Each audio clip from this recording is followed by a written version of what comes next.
Hi guys, ఇది వచ్చేసి మన ఆంధ్ర బండి. ఇది ఎంపీలో జరిగింది. చూడండి, BS6 బండి ఎండకి నాన్ స్టాప్గా అలా తోలుతూ ఉంటే ఎండకి అలాగా BS6 ఎక్కడైనా సరే షార్టేజ్ వస్తే ఎలా కాలిపోతుందో చూడండి.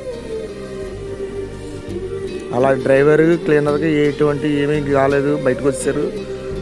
కానీ చూడండి, డ్రైవర్ ఆవేదన చూడండి, పాపం ఎలా కాలింది ఏంటని అడుగుతుంటే చూడండి. మంటలు అలా సైడ్కి అలా అలా వచ్చినోడికి అలాగా సెలరిగిపోయంట. పక్క ఆఫీసర్కి బండి మూవ్ అవ్వలేదు. ఎందుకంటే ఫస్ట్ స్టార్టింగ్ రైట్ సైడ్ నుంచి వచ్చేయి, లేకపోతే సైడ్కి అడ్డు అని అంటున్నారు. మనోడు కాలిదోడు కూడా షార్టేజ్ అయిపోతుంది చూడండి. లైట్లు వెలిగిపోతున్నాయి. BS6 బళ్ళు కాలిపోతున్నాయి. ఎండకే అలా షార్టేజ్ అయిపోవడం గట్రా జరుగుతుంది. ఫైర్ అయిపోతుంది అసలు. గ్యాస్ బండ కూడా పేలిపోతాను ఇప్పుడు. అక్కడ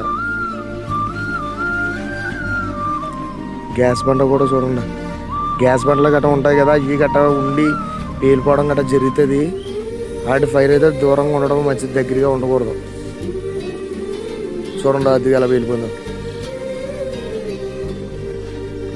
ఫైర్ అయిపోయి మొత్తం బండి అంతా ఓనర్ కూడా నాశనం అయిపోతాడు. ఎందుకంటే అంత ఇన్సూరెన్స్ ఇస్తారో అంత ఫుల్గా ఎవరో 10 లక్షలు ఇస్తే 10 లక్షలు అలా ఇస్తారు అంతే.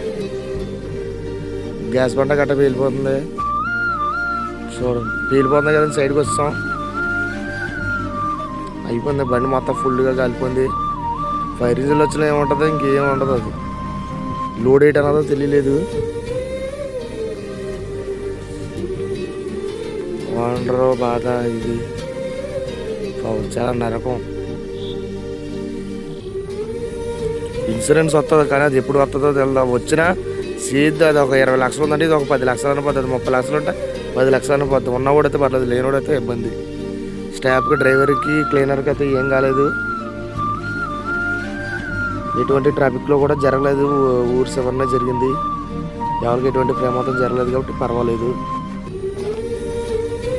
మొత్తం అంటుకుపోయింది. ఇంకా కాగదు. ఫైర్ ఇంజిన్ వచ్చినా సరే ఇంకా మొత్తం అయిపోయినట్టు బండి సీను.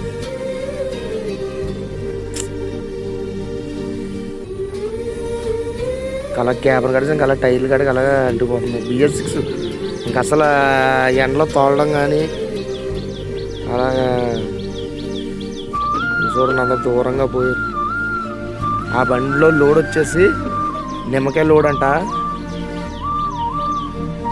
నిమ్మకాయ లోడు అంటే పచ్చరికి టైర్ని పెట్టాలి కదా, అందుకని చెప్పి సరిగ్గా నిమ్మకాయలు చూడండి కింద అడిపోయాయి.